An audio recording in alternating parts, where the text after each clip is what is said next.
Hi everyone, today we will talk about how to fix or how to solve TikTok top.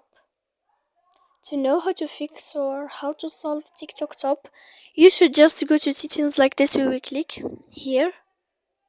After that, in this page, you will go to apps, default apps, app settings.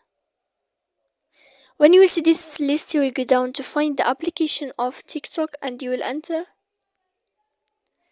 When you will see this page, you will go to click for stop.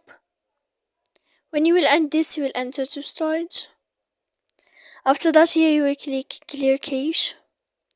Then you will go to click clear data. When you will end all this stuff, as you see, you can turn off your phone. So please don't forget to support us by like and subscribe. See you next time in another video, and thank you for your attention.